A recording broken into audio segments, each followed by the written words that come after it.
इस वीडियो में मैं आपसे बात करने जा रहा हूँ फोर्थ ग्रेड एग्जाम के डीवी में आपको एंट्री कैसे मिलेगी उसके बारे में चर्चा करने जा रहा हूँ। वीडियो पसंद आए तो वीडियो को लाइक कीजिए, चैनल जरूर सब्सक्राइब कीजिए, क्योंकि जिन भी कैंडिडेट का 11 मार्च को डीवी होगा, हमारे यूट्यूब चैनल से भी कुछ कैंडिडेट जुड़े हैं जिनका 11 मार्च को डीवी है, उनसे रिव्यू लेकर आपको इस यूट्यूब चैनल के माध्यम से बता दिया जाएगा कि डीवी का प्रोसेस किस तरह से आयोजित किया गया है, शुरुआत में किस तरह से एंट्री हुई है, उसके बाद आपको बैठक दल में जब बैठाया गया तो वहाँ पर आपके दस्तावेज कौन कौन से चेक किए गए हैं, अगर किसी दस्तावेज में कोई कमी पाई जाती है तो वो क्या कहा जाता है उनके द्वारा, ये सब जानकारी पूरा यानी कि शुरू से लेकर अंत का कंप्लीट प्रोसेस इस यूट्यूब चैनल पर बताया जाएगा। इसलिए अगर अभी तक आपने चैनल सब्सक्राइब नहीं किया तो चैनल जरूर सब्सक्राइब कर लीजिए, नोटिफिकेशन भी ऑन कर लीजिए ताकि जब भी मैं नया वीडियो लेके आऊँ सबसे पहले आपके पास पहुंचे। फिलहाल इस वीडियो में मैं आपसे बात करने जाऊँगा अभी तक कितने मंडलों की डीवी डिटेल शेड्यूल जारी हो चुका है और उसके अलावा आपका जो एंट्री किस तरह से होगी, डीवी में क्या क्या चेक किए जाएंगे उसके बारे में चर्चा करने जा रहा हूं। इसलिए वीडियो को बिना स्किप किए कंप्लीट देखें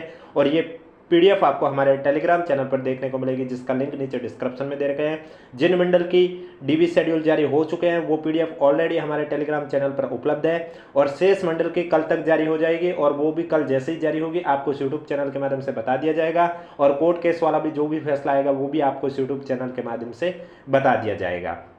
इसलिए चैनल सब्सक्राइब के साथ नोटिफिकेशन ऑन रखें ताकि जब भी मैं नया वीडियो लेके आऊँ सबसे पहले आपके पास पहुंचे, क्योंकि चैनल सब्सक्राइब करके रखोगे तो नया वीडियो आएगा तब आपको पता ही नहीं चलेगा, लेकिन नोटिफिकेशन ऑन रखोगे तो आपको नोटिफिकेशन के रूप में मिल जाएगा कि नया वीडियो ये आ चुका है फोर्थ ग्रेड से रिलेटेड या अन्य किसी भी भर्ती परीक्षा से रिलेटेड।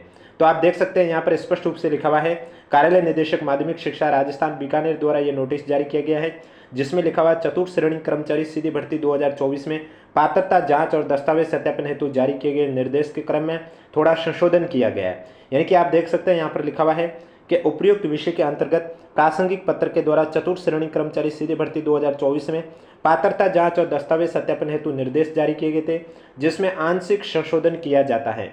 यानी कि आपको मालूम होगा, कल मैंने आपको बताया था फोर्थ ग्रेड एग्जाम के डीवी को लेकर जो इंस्ट्रक्शन जारी किए गए उसमें थोड़ा संशोधन भी किया गया है।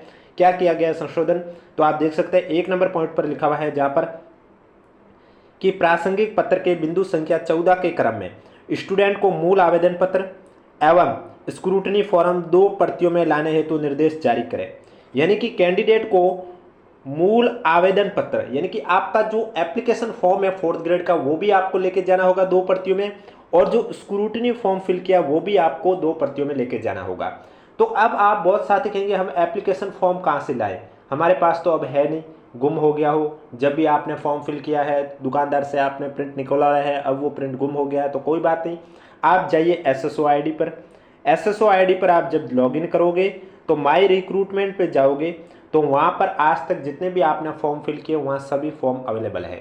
तो उसमें आपके फोर्थ ग्रेड एग्जाम के सामने ऑप्शन आ जाएगा व्यू एप्लीकेशन का, उस पर जब आप क्लिक करोगे तो आपके सामने फोर्थ ग्रेड एग्जाम का फॉर्म ओपन हो जाएगा, वहां से उसे डाउनलोड करके प्रिंट निकाल कर आपको लेके जाना है, 2 प्रतियों में लेके जाना है। यानी कि आपको स्क्रूटनी फॉर्म भी लेके जाना होगा और जो आपने एप्लीकेशन फॉर्म फिल किया था वो भी आपको लेके जाना होगा। रजिस्ट्रेशन काउंटर पर राजस्थान कर्मचारी चयन बोर्ड द्वारा उपलब्ध करवाए गए स्टूडेंट की पीडीएफ से मिलान ऑनलाइन कर चेक कर ही जांच दल को आवेदन पत्र अग्रेषित करें। यानी कि आप जब वहां पर जाओगे तो सबसे पहले आपकी जो वहां पर बैठे कर्मचारी है उनको ऑलरेडी स्टूडेंट की पीडीएफ दे दी गई है ऑनलाइन रूप से, तो वो उससे चेक करेंगे आपके स्क्रूटनी फॉर्म को और मैच होने पर आगे का प्रोसेस किया जाएगा।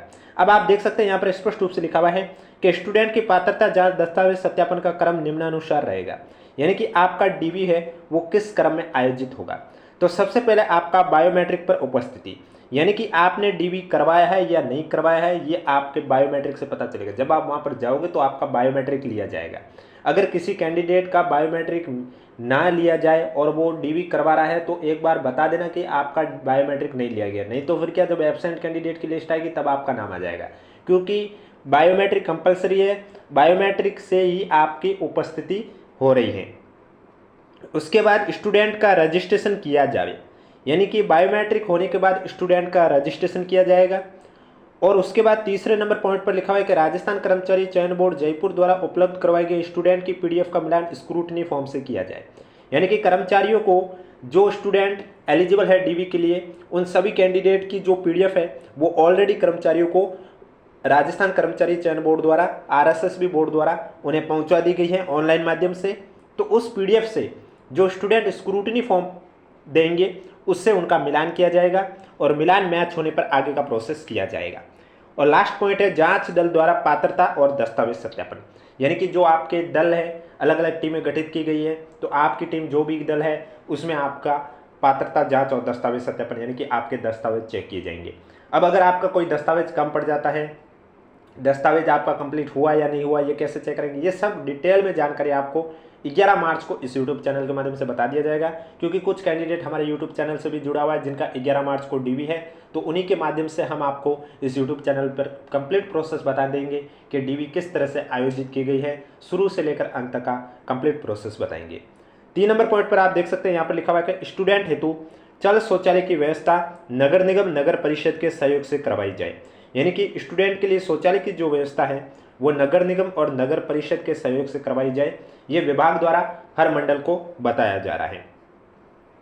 कंप्यूटर, लैपटॉप इत्यादि की व्यवस्था निकटतम या कैंप के विद्यालय से की जा सकती है। यानी कि मंडल में जहाँ पर भी डीवी हो रहा है उन्हें कहा जा रहा है कि कंप्यूटर, लैपटॉप आदि की जो व्यवस्था है वो निकटतम जो भी कैंप है विद्यालय है वहाँ से आप कर सकते हैं। पात्रता जांच और दस्तावेज सत्यापन हेतु दिनांकमय स्थान हेतु SMS ईमेल किया जाना है, जिसके लिए मैसेज या टेम्पलेट तैयार कर कार्यालय को प्रेषित करें।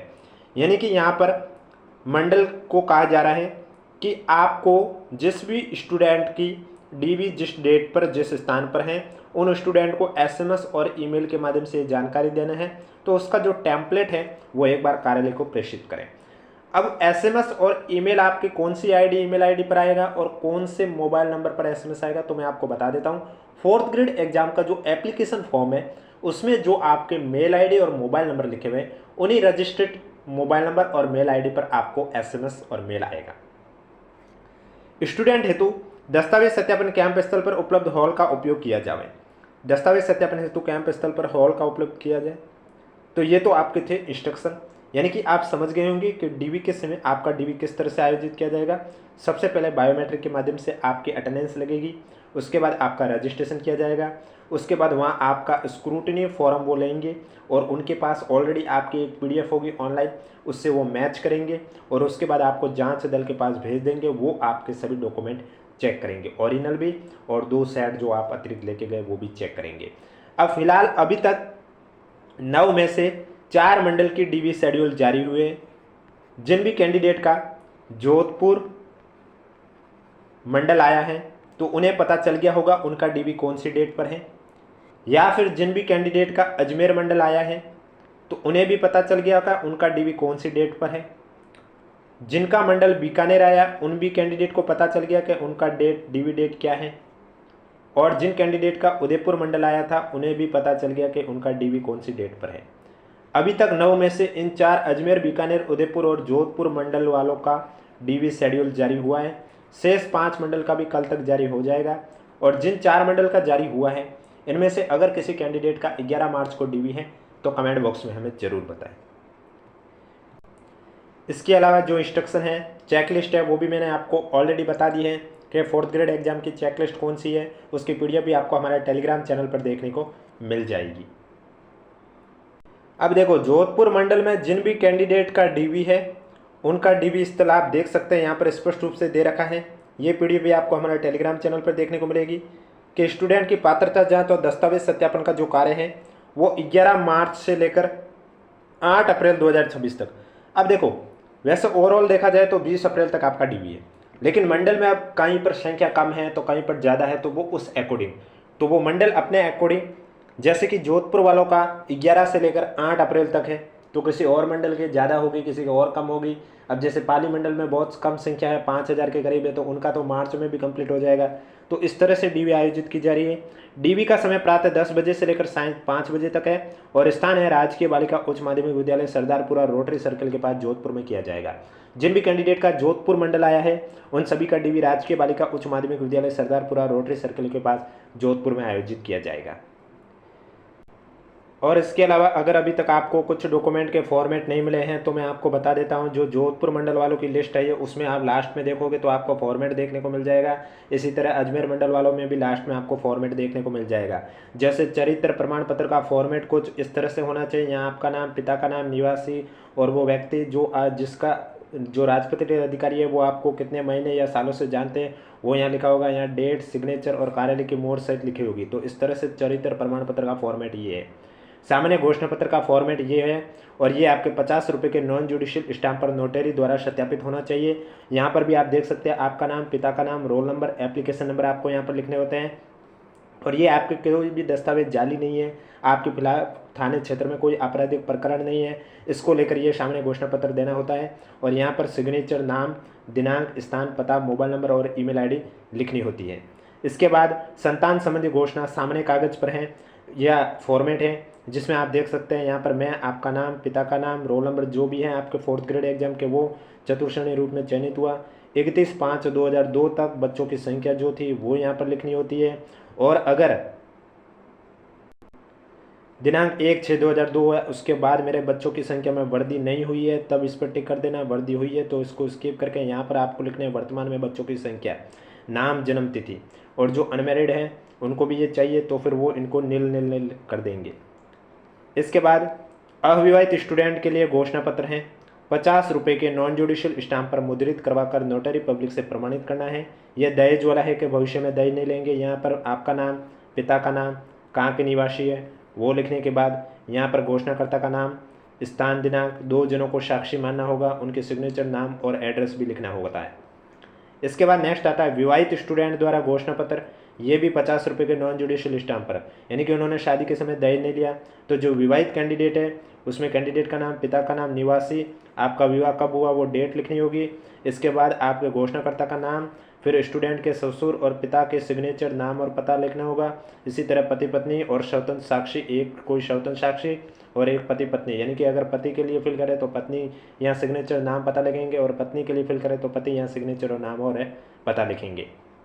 इसी तरह विधवा महिला कैटेगरी के लिए भी 50 रुपये के नॉन जुडिशियल, यानी कि ये जो घोषणा पत्र है ये आपके 50 रुपये के नॉन जुडिशियल स्टाम्प पेपर पर मुद्रित करवाकर नोटरी से प्रमाणित होना चाहिए। चाहे आप विधवा कैटेगरी के हो, परित्यक्ता कैटेगरी के हो, विवाहित हो या अविवाहित हो, किसी भी कैटेगरी को हो वही चीज़ आपको यहाँ पर लिखनी होती है।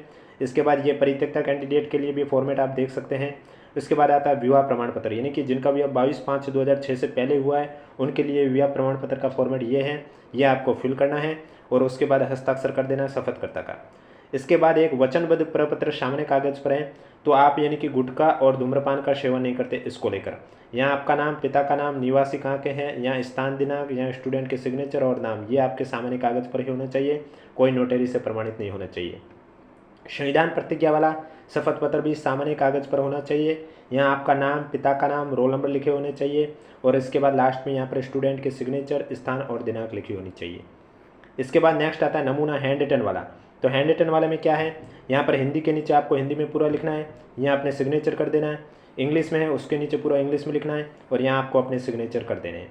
हैंड रिटन के बाद नेक्स्ट आता है विकल्प पत्र, यानी कि अगर किसी कैंडिडेट का नॉन टीएसपी और टीएसपी में दोनों में सिलेक्शन हो गया, गैर अनुसूचित क्षेत्र और अनुसूचित क्षेत्र में, तो फाइनली रूप से प्रोविजनल रूप से किस में सिलेक्शन चाहता है तो वो यहाँ पर टिक करके यहाँ लिखेगा कि नॉन टीएसपी में सिलेक्शन चाहता है या टीएसपी, जिसमें आप चाहते हैं वो यहाँ पर लिखोगे। यहाँ आपका नाम, पिता का नाम, रोल नंबर आपको 4th ग्रेड एग्जाम के लिखने होंगे और यहाँ पर आपको अपना हस्ताक्षर करना है, नाम, पता, मोबाइल नंबर और यहाँ पर आपको अपनी डेट लिखनी है। ये सब फॉर्मेट ओरिजिनल आपके वहाँ पर सबमिट होंगे। विधवा या परित्यक्ता स्टूडेंट जिन्होंने पुनर्विवाह किया है या नहीं किया उसके लिए फोटो युक्त से हस्ताक्षरित घोषणा पत्र का फॉर्मेट ये होना चाहिए और ये सामान्य कागज पर होना चाहिए। यहाँ स्टूडेंट का फोटो होना चाहिए और उसके बाद यहाँ पर जो दे रखा है वो सभी कुछ लिखना होगा। इसके बाद ये मैं आपको ऑलरेडी बता चुका हूँ, दस्तावेज सत्यापन के लिए आवश्यक जो दिशा निर्देश है वो मैं आपको ऑलरेडी बता चुका हूँ। अगर अभी तक आपने नहीं देखा है तो आप हमारा यूट्यूब चैनल जाकर देख सकते हैं। इसके अलावा आपको कोई भी डाउट है तो नीचे कमेंट बॉक्स में पूछिए। वीडियो पसंद है तो वीडियो को लाइक कीजिए, चैनल जरूर सब्सक्राइब कीजिए। मैं फिर से कह रहा हूँ आपको 11 मार्च को जिन भी कैंडिडेट का डीवी होगा उनसे रिव्यू लेकर आपको इस यूट्यूब चैनल के माध्यम से बता दिया जाएगा कि किस तरह से एंट्री से लेकर एग्जिट तक डीवी आयोजित की गई है, कंप्लीट प्रोसेस बता दिया जाएगा। और अब तक जोधपुर, अजमेर, बीकानेर और उदयपुर मंडल की जो डीवी है वो आ चुकी है तिथिवार, यानी कि आपका डीवी कौन सी डेट पर यह पता चल जाएगा, किस समय में कौन सी टीम के साथ है, ये सब आपको देखने को मिल जाएगा। और इसके अलावा मैंने आपको बता दिया कि आपको एंट्री कैसे मिलेगी। सबसे पहले आपका बायोमेट्रिक होगा, फिर रजिस्ट्रेशन होगा, फिर वहाँ पर आपके स्क्रूटनी फॉर्म से उनके पास आपकी एक PDF होगी, उससे वो मिलान करेंगे और उसके बाद आपको दल के पास भेज देंगे और दल आपके है वो डॉक्यूमेंट चेक करेंगे और अगर कोई दस्तावेज में कमी पाई जाएगी तो वो वहाँ पर आपको बता देंगे और बाकी कंप्लीट प्रोसेस भी हम आपको इस यूट्यूब चैनल के माध्यम से भी बता देंगे। इसलिए अगर अभी तक आपने चैनल सब्सक्राइब नहीं किया तो चैनल जरूर सब्सक्राइब करें और PDF के लिए अगर अभी तक आपने टेलीग्राम चैनल ज्वाइन नहीं किया है तो लिंक नीचे डिस्क्रिप्शन में दे रखा, आप जाके ज्वाइन कर सकते हो।